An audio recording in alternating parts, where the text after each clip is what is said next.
오늘은 당신의 회심 장소는 어디입니까? 라는 제목으로 은혜의 시간을 좀 나누어 보고자 합니다.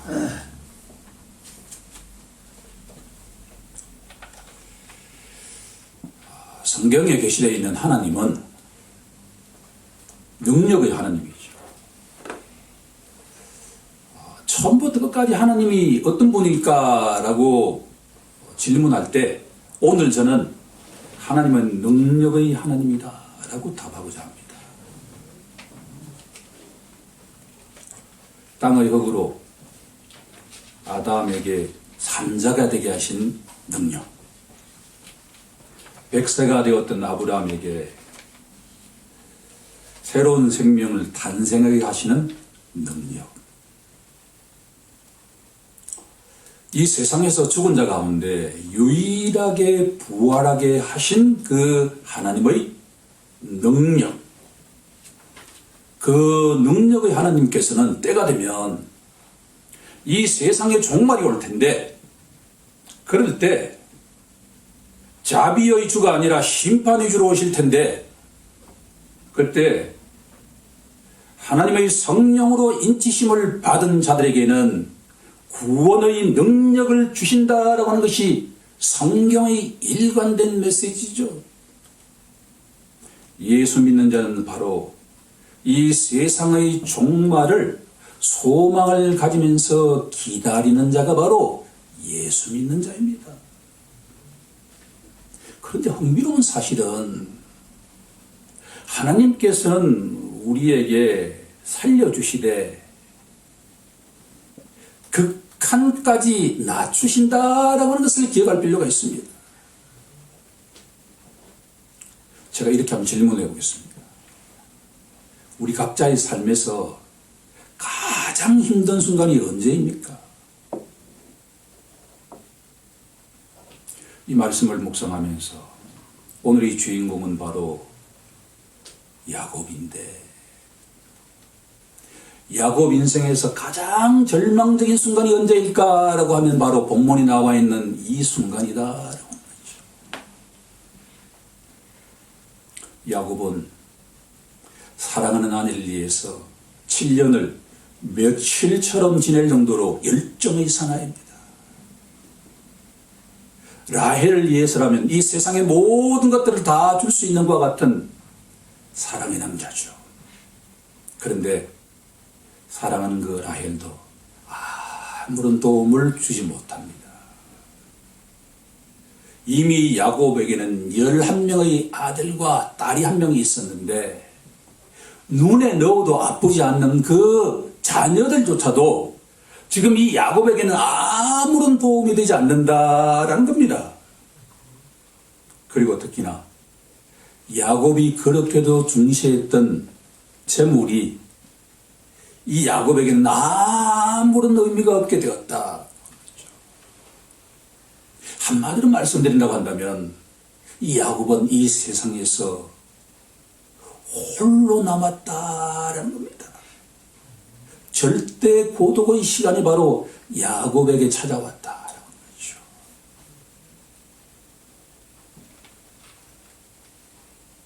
우리 각자에게 이런 순간이 있지 않습니까? 저는 그 순간을 너무나 잘 알고 있습니다.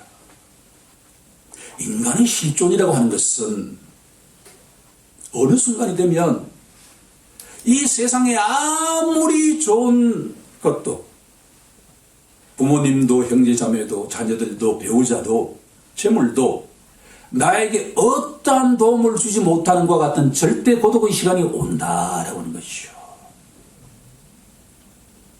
이 말씀을 묵상하면서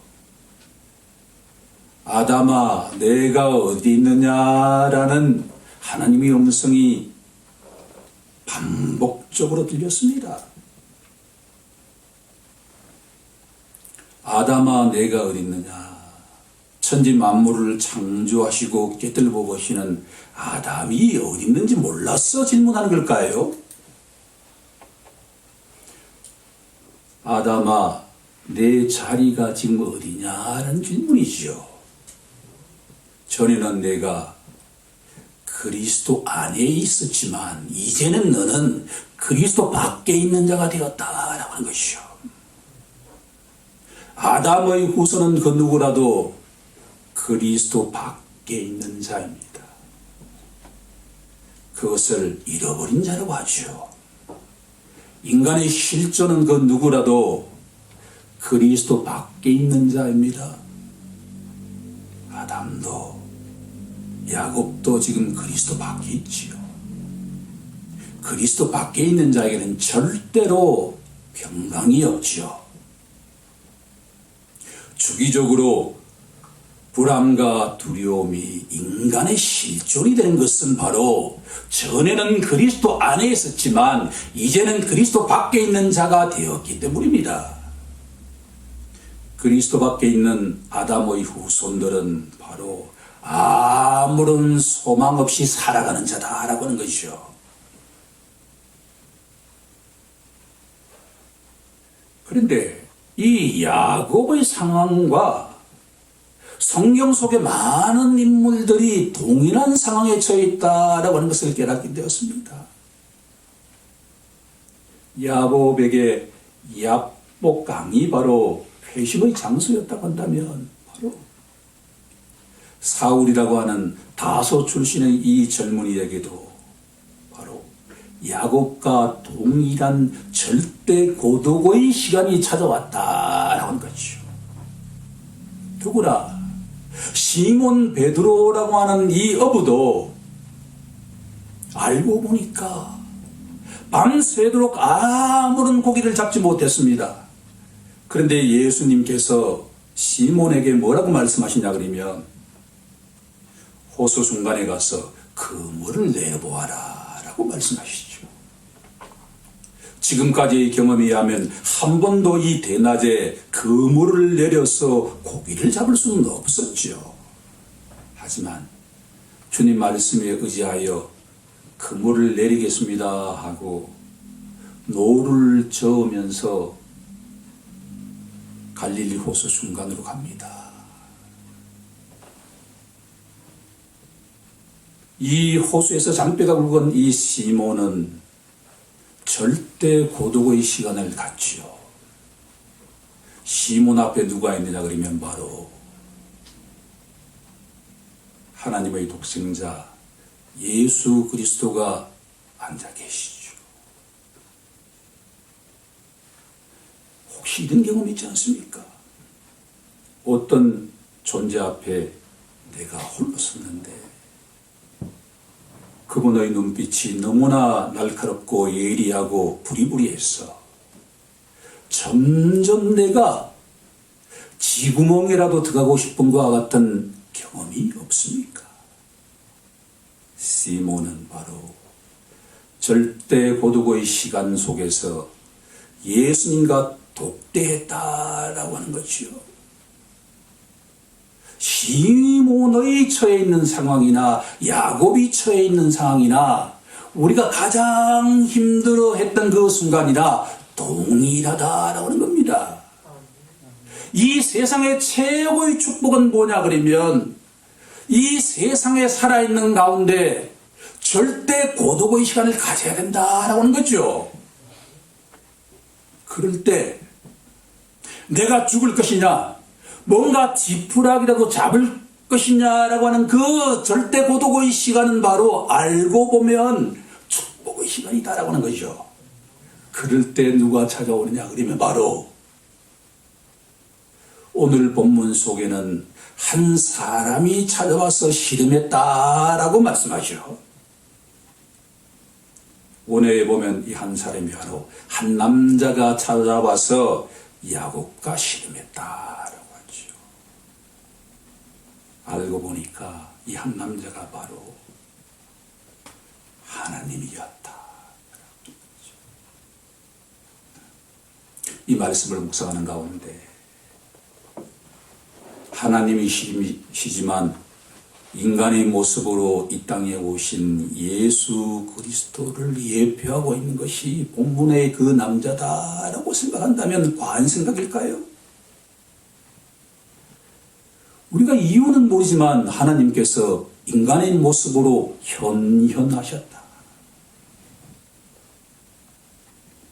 그러면 오늘 이 말씀 속에서 우리가 회심의 장소에서 우리가 축복을 받는 순간에 어떠한 조건일 때 그것이 가능한 자에 대한 이야기를 세 가지로 한번 나누어 보고자 합니다. 첫 번째는 바로 하나님의 축복은 우리가 절대 고독의 순간에 찾아오신다.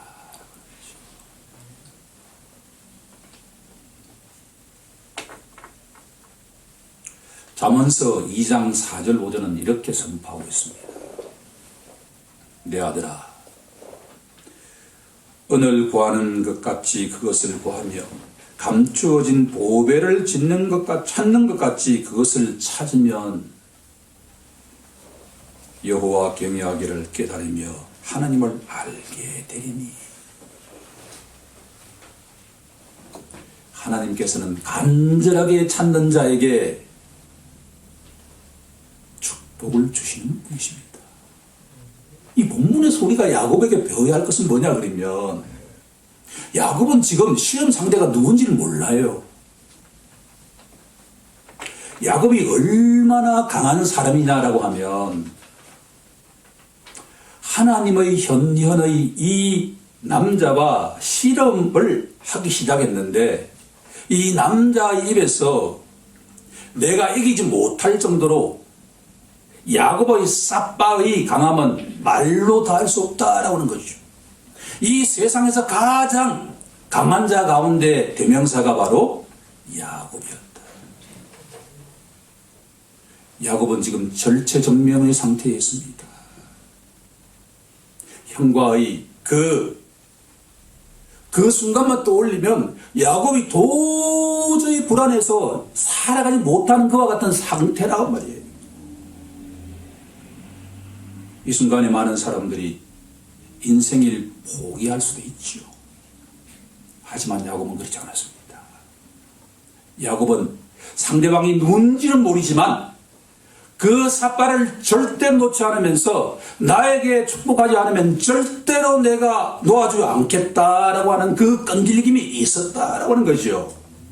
우리에게도 그와 같은 끈질김이 있길 간절히 소망합니다. 인간의 실존이라고 하는 것은 바로 내 힘으로는 절대로 해결하지 못하는 문제가 산더미처럼 있다라고 하는 거죠. 형의 문제가 해결되려고 하면 또 다른 문제가 우리 인생 앞에 겹겹이 쌓여 있다라고 하는 것을 기억하는 우리 모두가 되길 간절히 소망합니다. 야곱은 절대로 인생을 포기하지 않았습니다. 자기가 실험하고 있는 그 상대가 누군지는 모르지만 당신이 나에게 이 문제, 형과의 문제를 해결하지 않으면 절대로 내가 놓지 않겠다는 것과 같은 끈질김이 있었다는 거죠. 우리 모두 그런 끈질김을 가지는 성도가 되길 간절히 소망합니다. 두 번째로, 이 남자가 실험하다가 내 이름이 무엇이냐라고 질문합니다.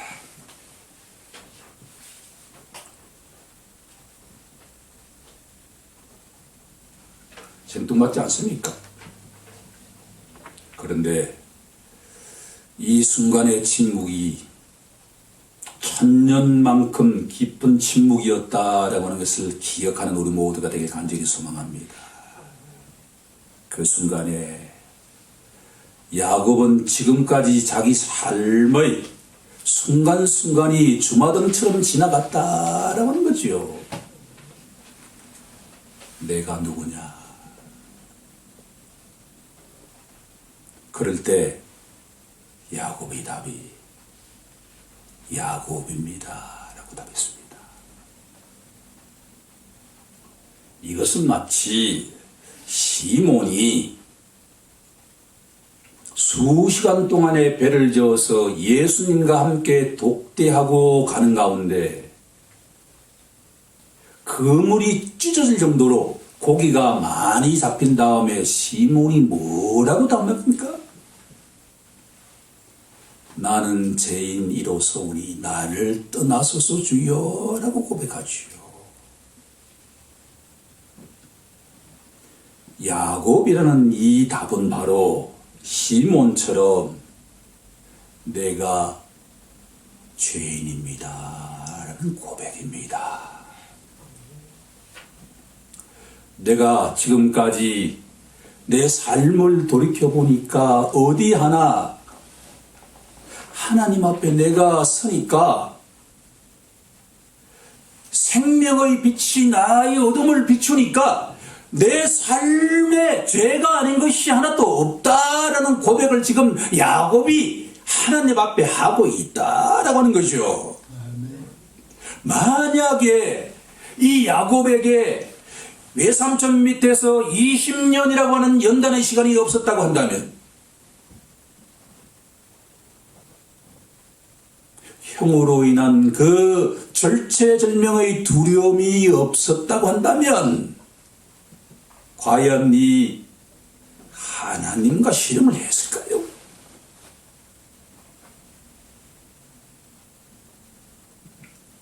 회심의 가장 클라이막스는 무엇이냐 하면 바로 지금까지는 내가 괜찮은 사람이라고 생각했는데 하나님 앞에 독대해 보니까 내가 죄인 중에 죄인이라는 사도 바울의 고백이 바로 야곱의 고백이 되었다라고 하는 것이죠.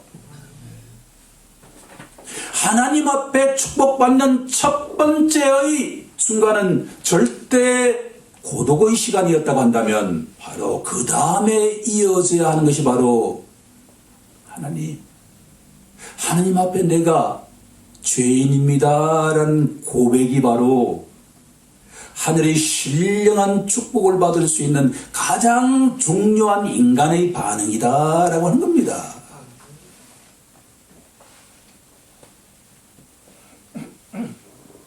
그런데 여기서 하나 우리가 중요하게 기억해야만 하는 것은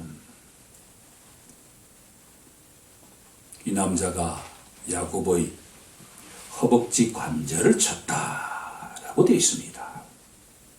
쉽게 말하면 허벅지 관절이라고 하는 것은 엉덩이 뼈를 말하죠. 사람이 가장 중요한 뼈 가운데 하나가 엉덩이 뼈죠. 엉덩이 뼈가 치게 되면 바로 사람이 옳게 서 있을 수도 없고 힘을 주지 못하죠.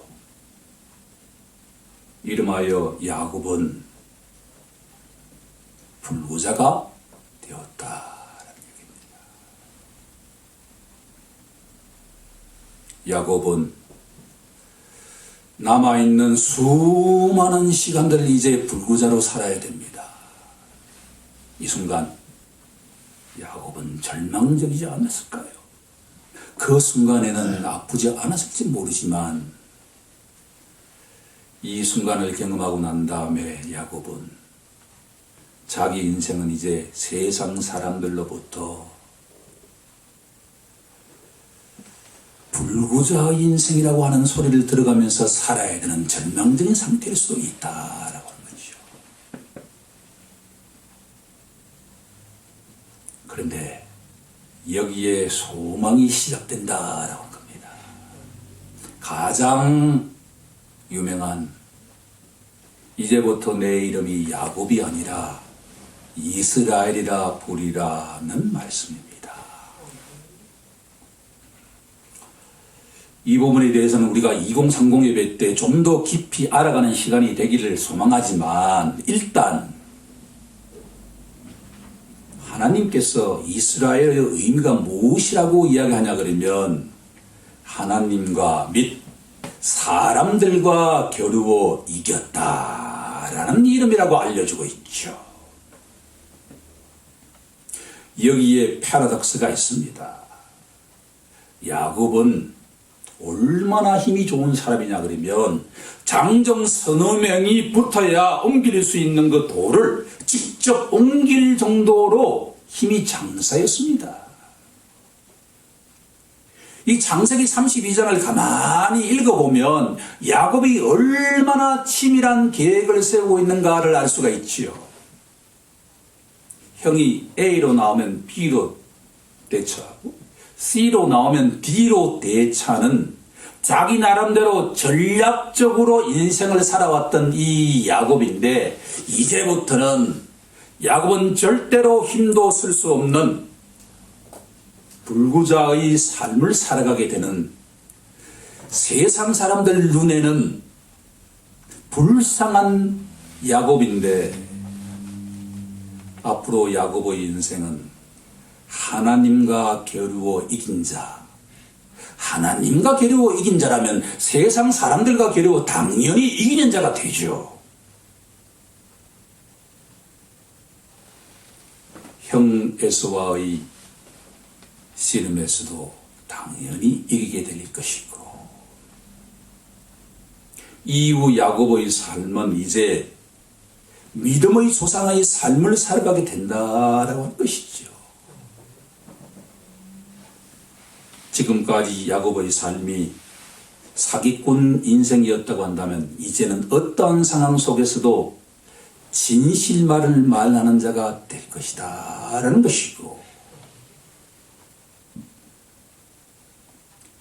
전에는 야곱이 모든 사람들로부터 섬김을 받기를 원했지만, 이제부터는 예수님처럼 수많은 사람들을 섬기는 리더십이 된다는 것이고, 전에는 야곱이 축복을 받는 자였지만 이제부터 야곱은 축복을 전하는 자가 되기 시작한다라는 이름이 바로 이스라엘이라는 이름입니다. 저는 가장 감동적으로 다가왔던 것은 창세기 47장에 가면 야곱이 130세가 되었을 때 아들 요셉의 출세로 인해서 애굽 왕을 만났을 때, 야곱이 이 세상의 최대의 군주 앞에서 당당하게 그 파라오를 향해서 축복을 선포하는 자가 되었다라고 하는 것을 읽는 순간에 감동적으로 되지 않을 수가 없습니다. 이 사기꾼 야곱이 이제는 이스라엘처럼 세상의 최고의 권력자에게도 하나님의 축복을 전하는 선포자가 되었다라고 하는 것이 바로 하나님의 능력이 아니고서 어떻게 우리가 설명할 수 있겠는가라는 겁니다. 결국 이 야복 강가의 경험은 전에는 철저하게 다투는 자였던 야곱이 앞으로는 하나님 말씀에 철저하게 순종하는 자가 될 것이다 라는 소망의 메시지입니다.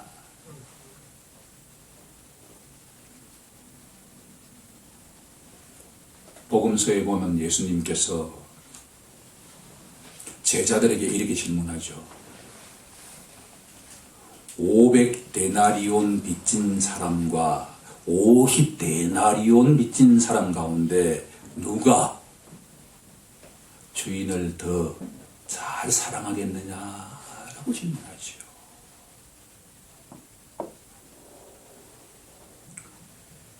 야복 강가의 이 사건은 우리가 얼마만큼 절대적인 고도고의 시간을 가졌느냐에 따라서 나의 죄의 고백이 500데나리온 빚진 자입니다 라고 고백하느냐, 아니면 50데나리온 그저 빚진 자입니다 라고 고백하느냐에 따라서 그 인생의 행방이 달라진다라는 이야기입니다.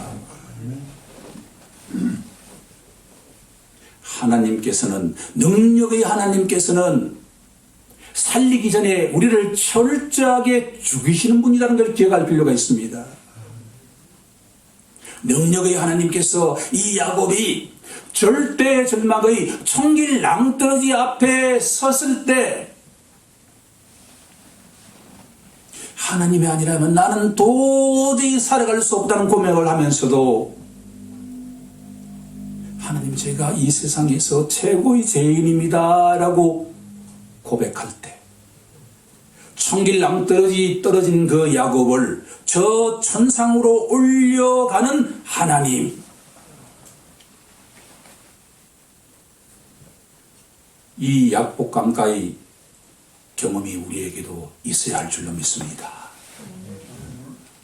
엄밀한 의미에서 보면 이 회심의 사건은 인생의 단 한 번뿐이라고 이야기할 수가 있지만 실제의 삶 속에서는 반복적으로 우리들은 이 약복강가로 나아가야 할 줄로 믿습니다. 이 야곱의 경험이 우리의 경험이 되어야 된다라고 하는 거죠. 우리가 좀 더 이 세상 속에서 선한 영향력을 끼치면서 사랑을 전하면서 살아가는 신자가 되기를 원한다 그러면 우리는 반복적으로 하나님 앞에 독대하는 것과 같은 고독의 시간이 있어야 될 줄로 믿습니다. 너무나 그것은 외로운 시간이죠. 너무나 어려운 시간이죠. 하지만 그럴 때 하나님께서 찾아오십니다. 그리고 우리와 씨름할 것입니다. 내가 지금까지 어떻게 살아왔는지를 우리에게 질문하실 것입니다. 그럴 때 야곱처럼 제가 야곱과 같은 사람입니다. 제가 죄인입니다. 제가 죄인 중에 최고의 죄인이라는 그 고백이 우리의 고백이 될 때 하나님께서 우리들을 이스라엘로 크리스찬으로 바꿔준다는 것을 기억하는 우리 모두가 되길 간절히 소망합니다. 결국 사도 바울의 약할 그때가 강함이라는 고백이 바로 야곱의 고백이라는 것이죠. 우리 역시 지금까지 나의 힘과 나의 경륜과 나의 재물을 의지했던 것과 같은 야곱에서 오직 하나님의 말씀만을 의지하는 성령의 권능만을 의지하는 이스라엘과 같은 크리스찬이 되길 간절히 소망합니다. 기도하겠습니다.